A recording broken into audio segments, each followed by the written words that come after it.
Hello, I'm Danny and thank you for watching.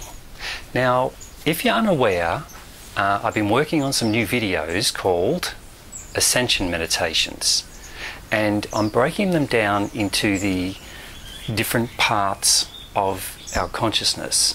So the physical body, the mental and the emotional bodies. And I've had a few questions from people, so before I do the next meditation, I really think it's important that we all understand exactly what's going to be required and what's going on. So I'd just like to start from the beginning, just so everyone's coming from the same sort of position. So basically, in every single person, there's 3 separate bodies. And we're all familiar with the physical body that you can see and touch right now. But there's also an emotional body, and out here a mental body. And they're what we refer to as the subtle bodies. So you can't really see them, but you can certainly feel them. Now, in a healthy, well-functioning person, all 3 of these bodies are in complete balance. However, for most of us, it's a juggling act. We're forever striving to keep each of them in balance. So for example, let's say you go through an emotional trauma, like a relationship breakup, that's really, really emotionally scarred you. What will happen is, because that emotional body gets whacked out of shape over here, it immediately will have an effect on the other 2 bodies. So in this regard, it'll travel into the mental body and you'll start thinking things like, oh, I'm not good enough, I'm not worthy of love, it was all my fault. All these sort of negative emotions and thoughts. And then that spirals down into the final manifestation is illness, because you'll lose your appetite, or you'll start binging on the wrong things like alcohol or drugs or fatty foods and things like that, as a way to compensate for your emotions. So you can see, just from that one body being out of balance, it automatically pushes the other 2 out of balance. And that's pretty well typical for everyone in the world. That happens all the time. It can happen in reverse as well, where if you're burning the candle from both ends, you like to party, you go out, you're getting 2 hours sleep a night, you're living off fast food, you're taking drugs and alcohol all the time, your physical body becomes depleted. It then affects your mental body and then your emotional body. So mentally you'll start to feel anguish and or hypervigilance or all those things, and then of course depression sets in, and again all our subtle bodies are out of whack. So basically what the meditations are designed to do is to create balance in each one of our bodies. So the next one we're going to work on is the mental body. Now you should have already done the first meditation, which was the emotional body, and in that one we focused on forgiveness, because that is one of the most difficult things for people to come to terms with. But I can assure you, if you can master forgiveness, you are halfway there. You're really a long way ahead of everyone else. So getting to the mental part of you, your brain or mind, or whatever you want to call it, is broken down into 2 main parts: the conscious mind and the subconscious mind. Now, we're all aware of the conscious mind. That's the mind that's listening right now. The conscious mind is responsible for thinking about, what am I having for lunch today? What did I have for lunch yesterday? What am I doing tonight for dinner? Those sorts of things. The subconscious mind, however, is responsible for everything else that's going on in your body. So it regulates heartbeat, breathing, body temperature, the nervous system, digestion. All these things going on without you even thinking about it, right? They just happen automatically. So for example, on a hot day, you begin to sweat. Did you consciously think, oh, I'm going to start sweating? No, your body does it automatically. The subconscious mind looks after that. So as you can appreciate, the subconscious mind has a lot of things to do compared to the conscious mind, and we can relate it to computers. Imagine that the conscious mind is like an old 1980s computer with just 4 megabytes of memory. little teeny weeny memory. And the subconscious is the most powerful supercomputer in the world times 10. So we've got 4 megabytes here. Over here we've got 400,000 petabytes. Okay, petabytes are bigger than terabytes, which is bigger than gigabytes. Okay, it's big. So if you're not computer savvy, think of it like a match head. The head of a match is the conscious mind, and the moon is the subconscious. It is that different, right? Massive difference.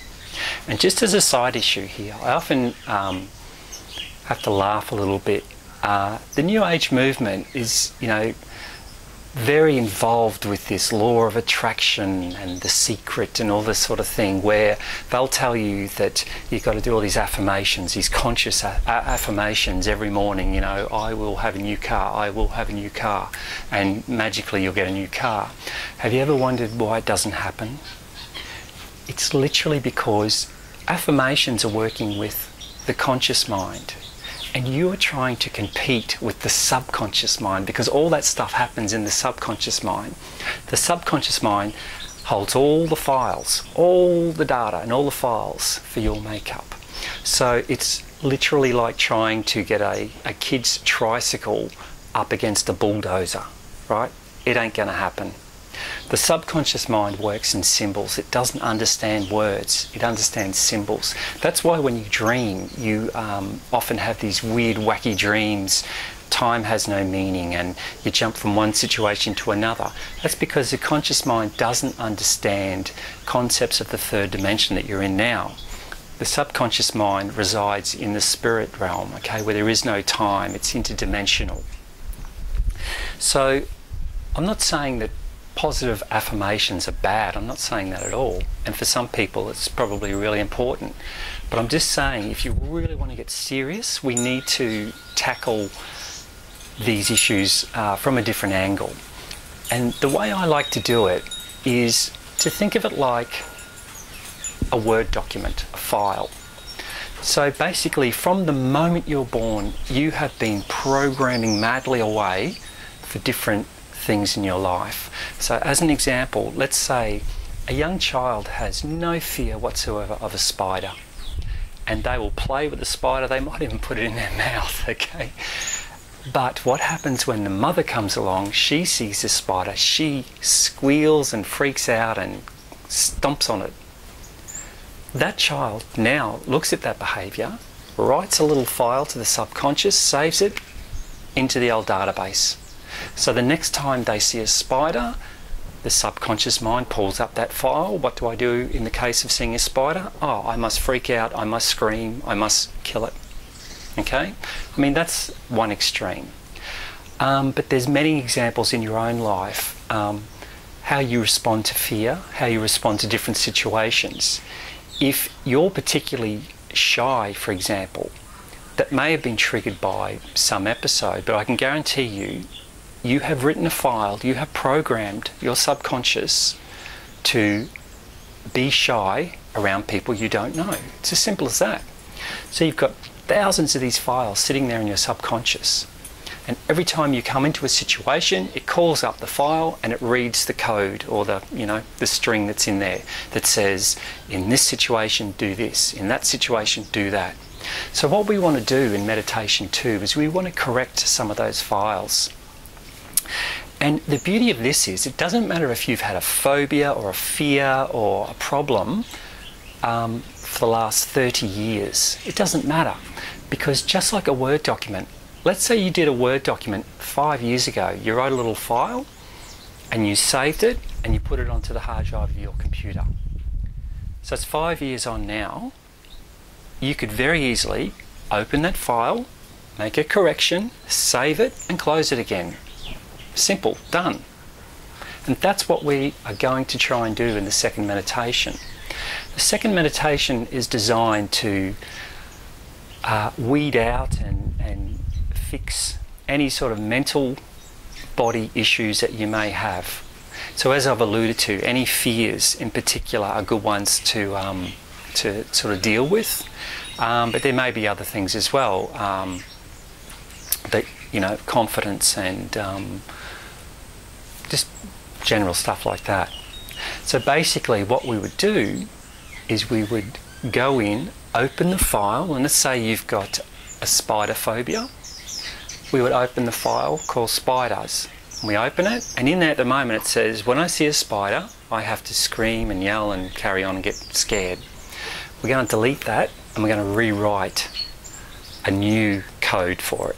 And we're going to say, when I see a spider, I will remain calm because I know the spider will not hurt me unless I aggravate it. Therefore, I have nothing to fear. Save it and close it. So once we've done that for a few files, we'll then do what I call like a reboot. Just like you would reboot a computer to reset the computer, we'll do the same with our mental body. So we'll just do a little reboot. And I'll ask you to adopt a certain position when you're sitting up. And what you would need to do is cross your legs. You can't really see my legs at the moment, but trust me, just cross your legs over. But with your hands, I want you to do this, and then like that, and just put it into your chest, just there against your chest. And then when you're in that position, we'll hold that for a few minutes, and then we'll think save, like we'll see ourselves saving, visualize saving. And once you've done that, you can let go, it's locked in. There is a reason why we cross over, because we're crossing over meridians. You know, I won't get into all that now, but it really does work. So I hope you can understand that this is much more powerful than just doing a positive affirmation. So like I said, a positive affirmation is like throwing a raw egg at a brick wall when you're talking about the conscious mind trying to take on the subconscious mind. So rather than do that frontal assault, we're going to hack in from the back. Okay, we're going to go in, we're going to change the file, we're going to save the file, and we're going to correct the behavior. Now, I'm not saying that this is going to be a miracle and work for you immediately. Some people get immediate results, other people have to do it 2 or 3 times. But I can assure you, if you do it correctly and you follow it all through, you will see results, especially within 2 weeks. If you were to do this meditation every day for 2 weeks, definitely see. Well, that basically wraps it up. I know that you've never seen me like this before. That's because YouTube have been playing silly buggers with me. So I'm hoping that by just having my voice and me on camera, they will not try and get me for copyright, even though they already have with my voice. And again, I'd like to take the opportunity to thank everyone that subscribes. Please feel free to message me, send me messages and things like that. Also, we've got a Facebook page set up called Path to Ascension, so look for that on Facebook and join the conversations on there. That basically ends it for today, so all the best and love and light.